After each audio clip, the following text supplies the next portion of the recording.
Hi everyone, I hope you're all okay. I am recording a Sparkle audit for Sarah today. So I have brought up Sarah's Substack and I've been and had a good look around and I've got some thoughts and feedback that I would love to feed back to Sarah. It may be relevant to your Substack. It's obviously very bespoke to what I've felt and found here, but it may be relevant to yours too. And part of the deal was with these competitions that the person who wins agrees that we can share it and learn from each other. So that's what this call is. It's only for paid subscribers, so it is shared with a smaller list than it would be if it was open source. So I hope you find it useful. I've got my little hot chocolate in case I need a drink. My daughter was up at 3:30 a.m.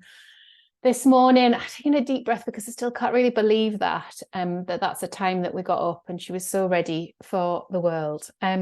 So yes, we'll see how we get on. So I've opened up Sarah's Substack, but before I did that, I went onto the Explore page to have a little look what happened when I typed in Sarah Rees, and this is what comes up here. So this is determined by Substack, this little pull through, and usually what it's to do with the most popular post. That's my understanding of it anyway. So that could be a really popular post, so that could have had a lot of listens. We've got the description of Therapist Corner that pulls through. So it says, cultivate success in your private practice with weekly posts, community chats, Q&A sessions, founding members, enjoy exclusive coaching, personalized action plans, and inspiring monthly group calls. Together, let's nurture a thriving practice. So me coming to that as a layperson, I'm like, okay, I think it's for therapists rather than somebody who's interested in therapy. However, I love therapy. I think it's a great thing. I think we should all be in therapy. I think it's brilliant. And my reasons for subscribing was to better understand the relationship that I'm entering into as a client who is going into therapy. So I've had various different types of therapy in the past. I've got some awareness. My husband is a holistic healing coach, so a lot of the language that he uses is a crossover with therapy. So I'm super interested in it. And the last therapist that I got was recommended through a friend who's a therapist. I think that it can be very hit and miss. So just letting you know that that's my background coming into this and understanding the language that Sarah's using. When I typed in therapists, Sarah's Substack was the top. If you type in therapy, it isn't.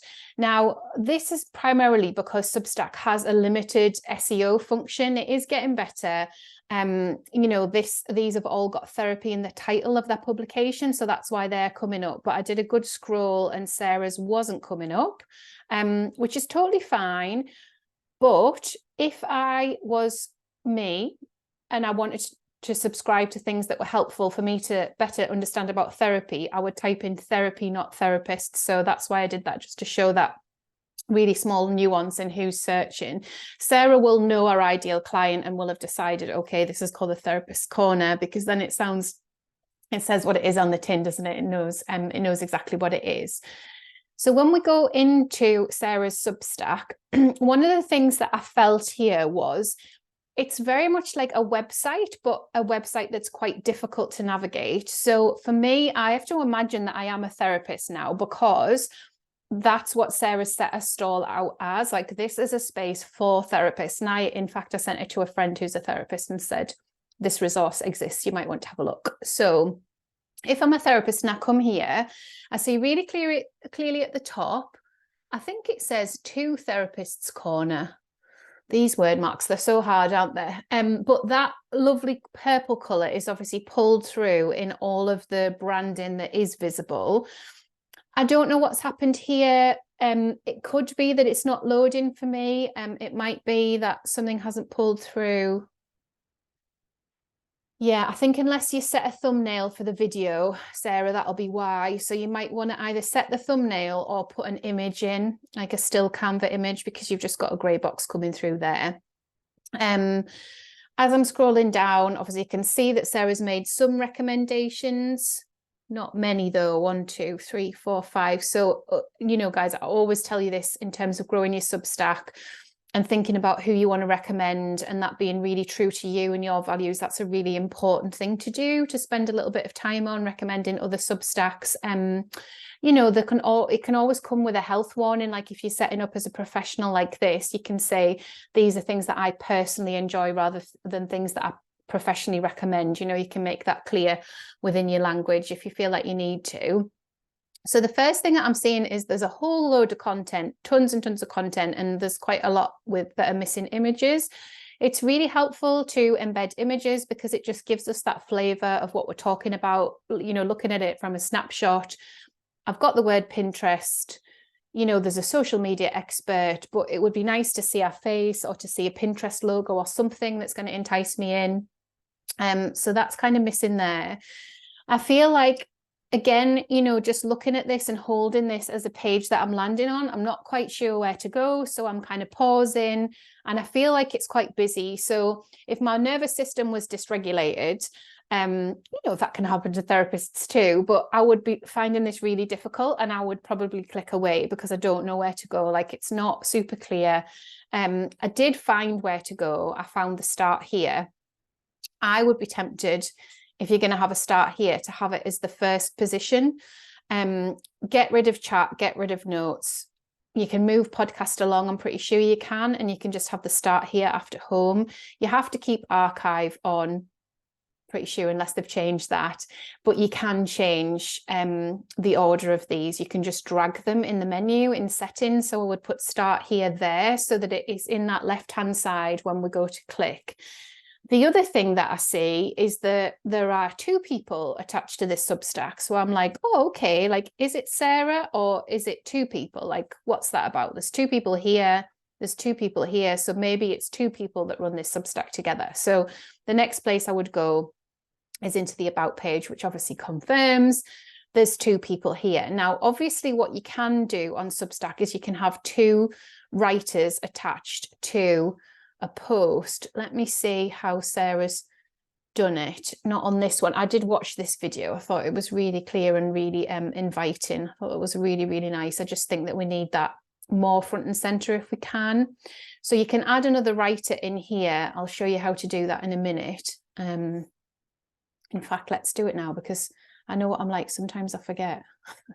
I say I'm going to do something. Let me do it on Company of Two for you. So Company of Two is a podcast and community space I run with Laura Oldfield. So say if it was a post from me and Laura, we would put whatever we would put in here, and then I would just go here, and then I would find Laura and add her there. And then I can add multiple writers if I need to do that. And I think that, especially if you're hosting a publication from two people, I think it's really good to get the other person's name on there. There might be a reason why Sarah hasn't done that, but for me, it's like, if I'm seeing a photograph of two people, I need to learn who the other person is. Like, I want to try and build trust with this publication, with these people. So I need to be able to like look and see who that person is. So that would be the first bit of feedback, just to try and make it clear. So obviously when I'm in the start here, this is probably a slightly better homepage than the one we've got, because this isn't very inviting. Just having a replay, you know, for the someone landing for the first time, like, we've got to do quite a bit of clicking around before we find where we want to go. I think that it's quite difficult to find something that we want to click on because there's so much content, and I would really be wanting to hold people that come probably with something similar to that first post in start here. So what you can do is you can, I'll go back over here to Company of Two and show you, but this one, we can unpin this from the homepage or pin it. So there might be a way that Sarah can reorganize that so that there's a really clear top place that people can click on. Now, there's various different ways of seeing this here. We kind of inviting people to take one action. We want them ideally to subscribe. So imagine that I hadn't already subscribed. Like, what is going to take me to a place where I can subscribe and I can know that this is for me? I feel like this is like so much stuff. So I'm like looking for the way in. So say if I was on the welcome page and this was the welcome page, then I'd be looking for, so that's linked through, and then I'd be looking for that subscribe button. What Sarah's done is done this click through to the introduction page. I mean, there's just so much. There's so much. And it's great, but I think that we need to think about that journey a little bit better for this publication, that kind of start here and then maybe a list of places that people can go. I don't know that we need GDPR as a tab to click into. I think it's helpful that it's been tagged, but I think that that could sit somewhere else with a parent page. Testimonials is probably fine. Resources, again, I think it could sit within a parent page. Leaderboard, I say this all the time, take it off. Like, it's just one extra click we don't need. People are doing it anyway or not. We don't need to have this leaderboard that sort of shares anything or does anything. Like, we can link to it or, you know, use it in other ways. Calendar, I mean, I think it is useful to have a calendar for the people that are highly engaged, but I would have it, and I do have it on Sparkle within my members section, so I don't have a tab to it, and I don't find that I've needed a tab to it. I feel like it's great to be able to just remind people. It's a pinned post on the top of the members section. Notes and chat can go. Therapy spotlight, I feel like these are guest posts. Yeah, they could stay. I mean, it's all subjective, isn't it? I think it's just about cleaning it up and making it really obvious where to go. I guess Therapy Spotlight is a set of different talks with different therapists, and it's kind of podcast style. It's lovely. So is it different? And there's a podcast. I mean, Sarah's delivering so much here. It's amazing. What an incredible resource for therapists. I think it's just about organizing it in a way, and this is a really good thing to do on paper, you know, like map out, okay, somebody stumbled across it that's a therapist, what's the direction that I would take them in? Somebody else has stumbled across it that just has an interest in therapy, maybe their wife or their husband is a therapist, or maybe they've been in therapy, like maybe they're just interested in what therapists have got to say. Have a think about those two avatars and how they might navigate and who you might be inviting in. I feel like it's a place that I could spend some time, but I don't know whether I'm invited. I just don't. I'm not sure whether I am invited or not. I mean, obviously it's open source. I know I could click on stuff and listen, but I'm just not sure if it's for me. So I think clarifying that message in a really clear way that holds people is a really good thing to think about. Let's go back to the About page.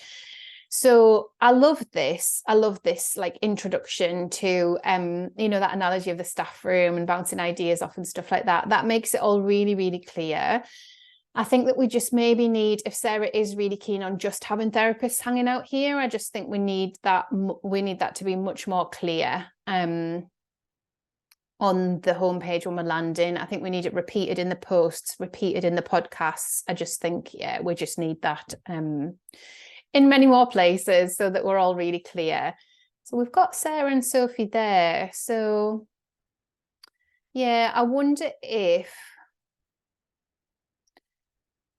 there's something here in, if this is what you've chosen as your logo, I wonder if there's just something more inviting, like a therapist chair that you could get designed up, or something that like a cozy fire in a therapist chair, or just something that is better than having the two photos there. I mean, again, it's subjective, but I just wonder if there's a better way to introduce, this is how it's going to feel if you hang out here, and this is who we are, this is who's holding space, and just have that in this sort of prime position on the homepage. So have it as a pinned post.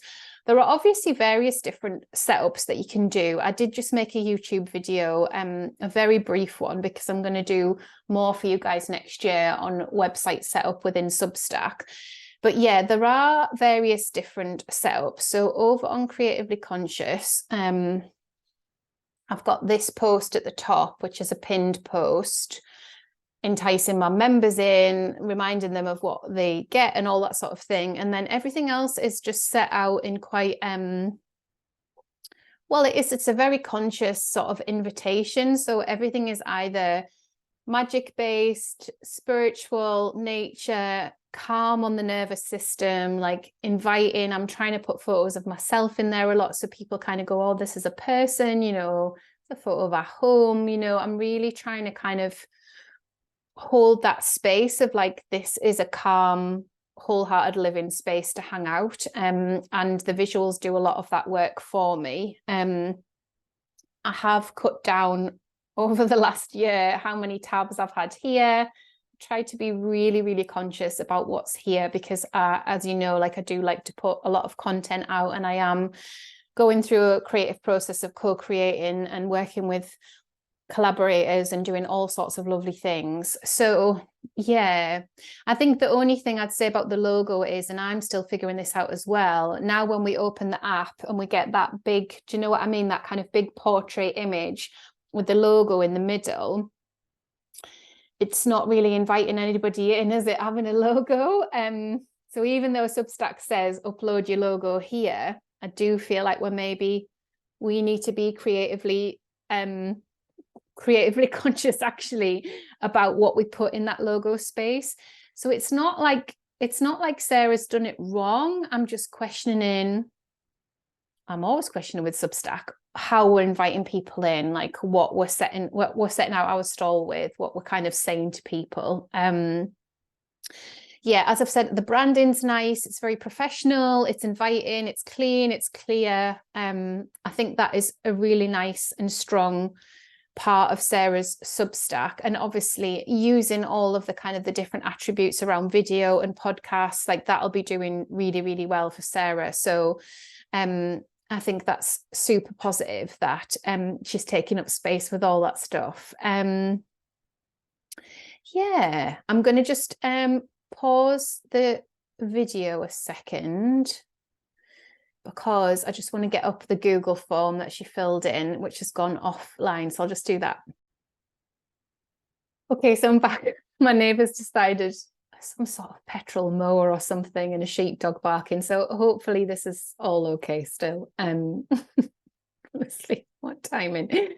Anyway, so yeah, I got the Google form back up. So I'm going to go through the responses that Sarah gave me. I really like to give that like fresh take, as if I'm coming to it for the first time to start with, because I think that we can glean so much by someone going, what's this? And where do I go here? And also doing that for ourselves, like we can be a critical friend for ourselves. And I have just done that for my own Substack and changed it a little bit. So yeah, so Sarah is talking here a lot about whether she can be more clear to explain the difference between free and paid tiers. And we go into goal setting a little bit and like where she's at with all of that.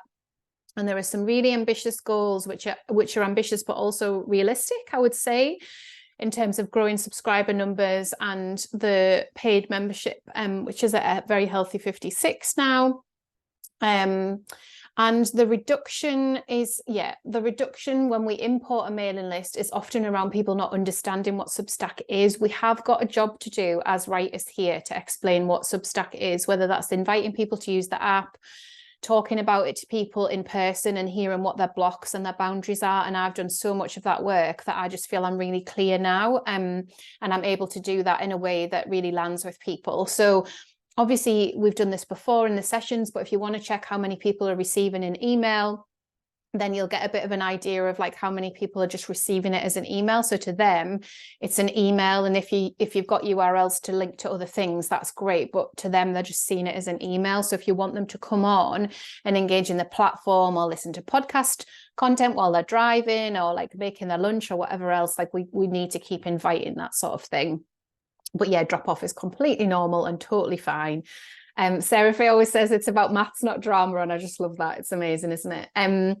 So the vibrant community. Yeah. So we've all got these ideas, haven't we, of what a vibrant community is and means. And some of those ideas sometimes comes from other communities we've been in or other communities that we see, that sort of preconception of like, belonging to a tribe. Like, how do we belong to the tribe? How do we create our own tribe? How do we make sure that people feel welcome? How do we set out our stall? And that really circles back to everything I was saying in the beginning of like, we have to be clear. And then we have to be even more clear than that. Like, how clear can we be? What is the aesthetic that we're setting up? What is the feeling that we're setting up? If our Substack were a place, in the world? Where would it be? You know, would it be the foot of a mountain, on a beach, in a cozy cafe? Like, where are we inviting people in to spend time with us? Yes, it's a publication, but it's a multimedia magazine as well. There's so many different ways to look at what your Substack is and what it can do. The other thing that we're doing is we are inviting people to come behind a paywall. So in Sarah's Google form, she's spoken about that a little bit, and she's asking, you know, is it clear? Now, what I have on both of my publications, and you guys know this, is I have very clear membership. And so it's a section on one publication and it's a tag on another. And I've been experimenting with which one works better. But it means that everything that is for members goes within there. And I feel like that word members is slightly more gentle than paid subscribers, because then you get like your free subscribers and it's like, well, yeah, they are not paying, but they're still a really valuable part of my community. So I don't want to be like, oh, you're just a free subscriber. So I don't feel Substack's language is the most helpful around that. So members felt like a good word for me to use. And also because I'd been called to set up a membership for years and I'd never found the right way to do that and the right way to hold people. So that was a really nice invitation for me. I can't see it anywhere here. What I do see is the little padlock, which obviously indicates that something is paywalled. So what we'll go ahead and do is we'll go on in. Because I can't really see where I would go if I wanted to become a paid subscriber or if I was a paid subscriber. So I've got to just go to a paywall post. Great title, the good advice I didn't take, and why I'm glad I didn't. Any guesses? Loads of question marks. Love it. So that just feels, before I've even read it, I'm like, I love that title. Lovely photo of Sarah describing, you know, what she's doing. And then, yeah, a little bit of a kind of probably like a personal essay, I would think, plugging a workshop. I don't know why it's got this purple. This would usually be just for a quote, but Sarah's got it all kind of highlighted in purple there. I mean, it's not terrible, but it maybe needs to be turned off. If you're struggling, guys, with that, you need to just highlight all the text and then turn it off again. So yeah, does that make sense? Highlight it all, press the button again, and that'll turn it off if you don't want to do that. Just because it's hard to read now. Again, so much value. Look at all of this, getting organized, all of that stuff. Yeah. So because Sarah's added me as a paid guest onto here, I can see all of that. So I'm not sure where the paywall is in that. Maybe it's here. So hard, isn't it? Maybe it's here. I can't see where the invitation to become a paid subscriber is. So say if I wasn't a paid subscriber, that would just say upgrade to paid. Whereas actually we've got an opportunity to invite people in, become a paid subscriber and XYZ, you know, all that sort of stuff. And I don't think this one will be any different. Yeah.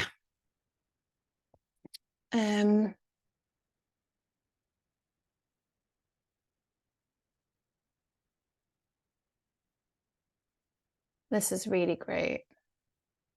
There's just so much value here. Like, this is just such an amazing resource for therapists. Like, the more I have a look around, the more I'm just like, wow, what an amazing thing.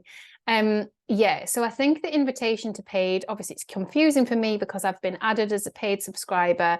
I only had a little look around before I wasn't, so I'm still not really clear. So I think paid subscribers need to know as well what we're giving them, you know, so it's not always obvious to them what's in front of the paywall and what's behind the paywall. So I think that's often something that we can think about. We can obviously set it out in our about page, and I've done a workshop with you guys around this. So we can set it out here. So, yeah, so I would set it out here, Sarah, because I can't see that you've done that yet.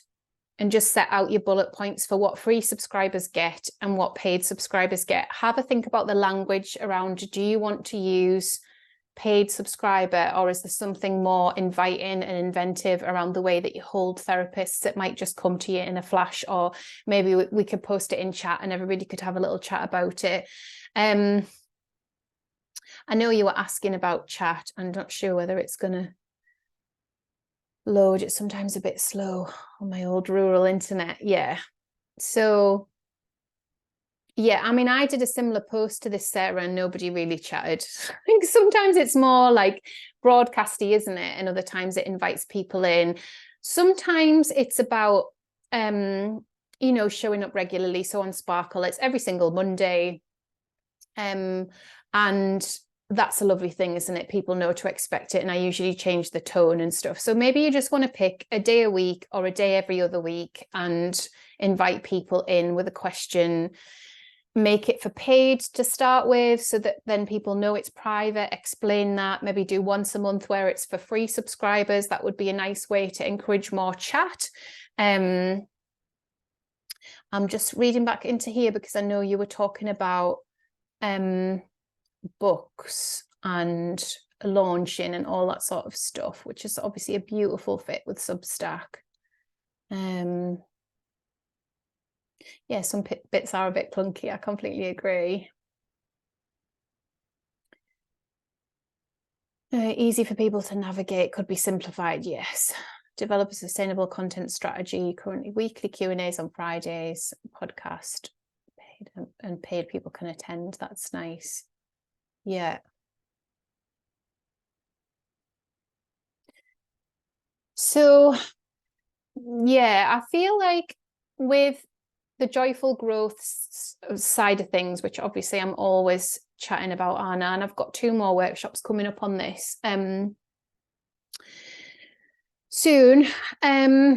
It's really about being really clear who you're for, being really clear on how they can navigate their way through, being really consistent with what you're offering. Now, and by that, I don't mean that you have to have loads of content. I just mean that you need to tell people when they're going to expect something, so that people know when it's coming in. They can kind of plan the week around it. They get to look forward to it, all that sort of thing.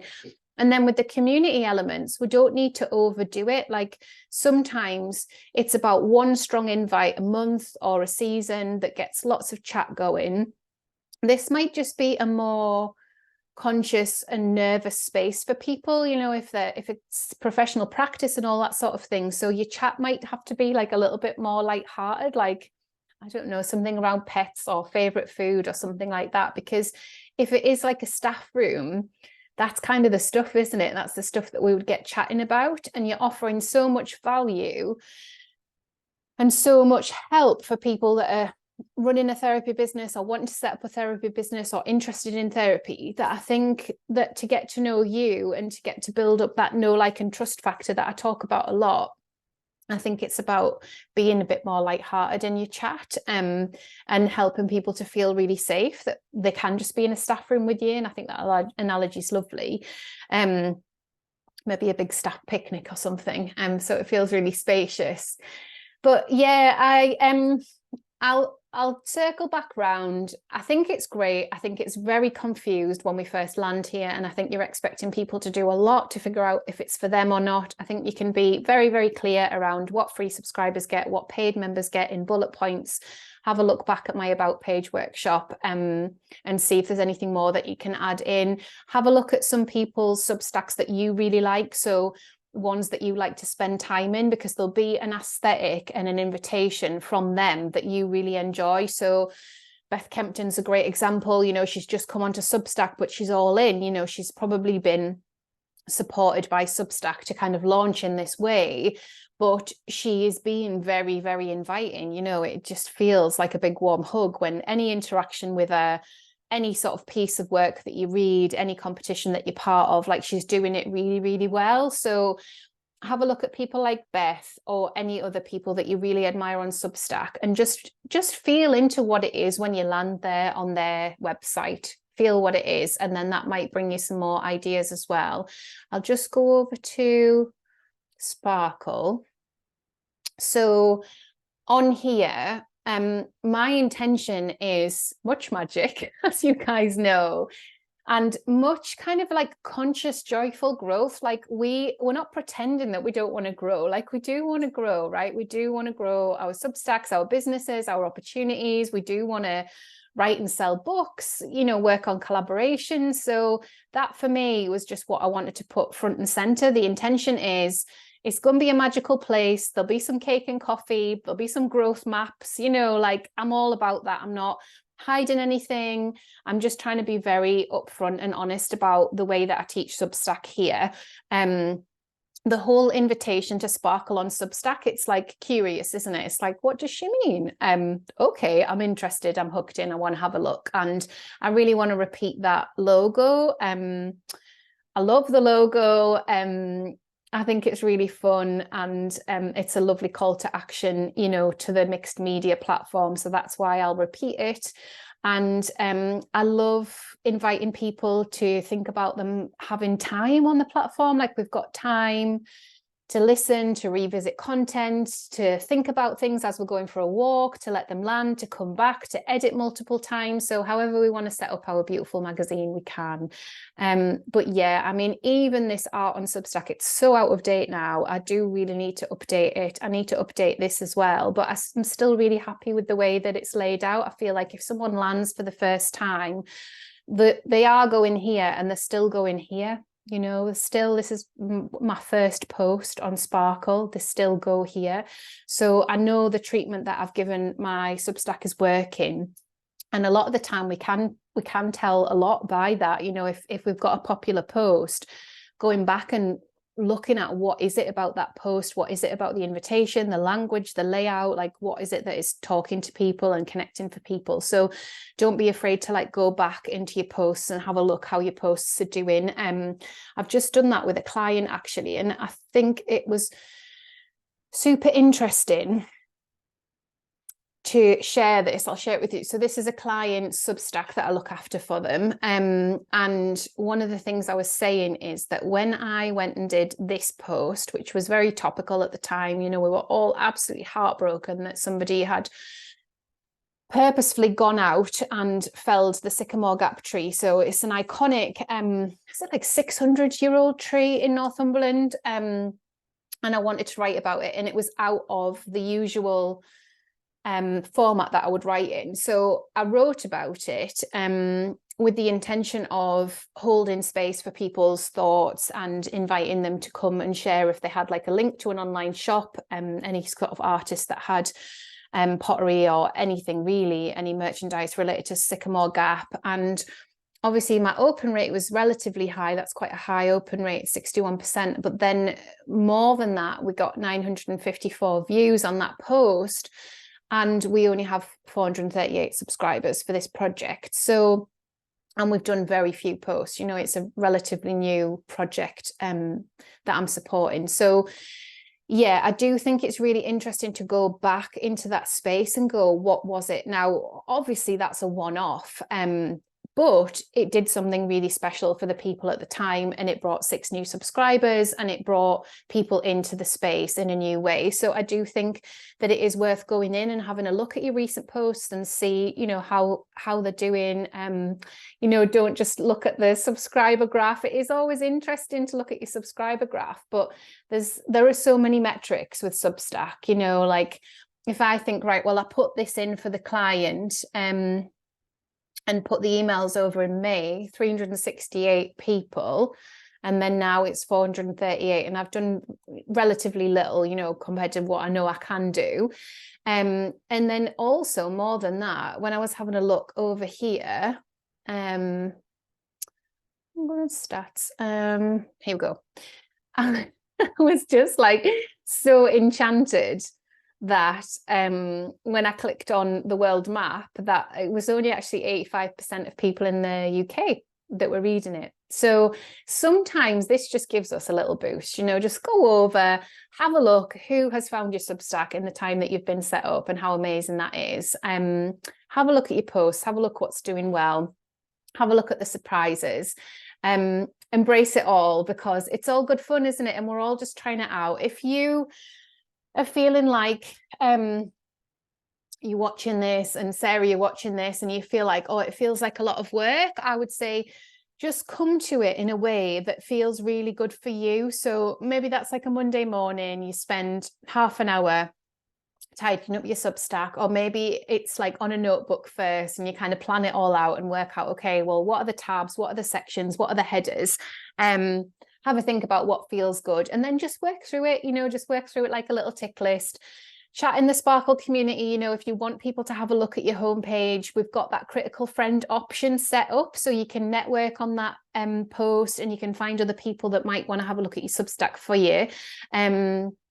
And that can always be very, very insightful. You can disregard what doesn't work. Like, there are so many of us in this Substack teaching space now, and we all say different things. And that's because you have to find your true north in it. And I do believe that we all have our own true north. We can learn from other people, and we can have space held for us, but we've all got our own way, haven't we? And our own kind of, beautiful magazine to curate. So I'll end it there, but I hope that's useful for Sarah, and I hope it's useful for you guys watching. I'd love to chat more in the comments. It's only open to paid subs, so it's just us here, just us members. And I'll see you in the comments. I'll see you really soon on a live call too.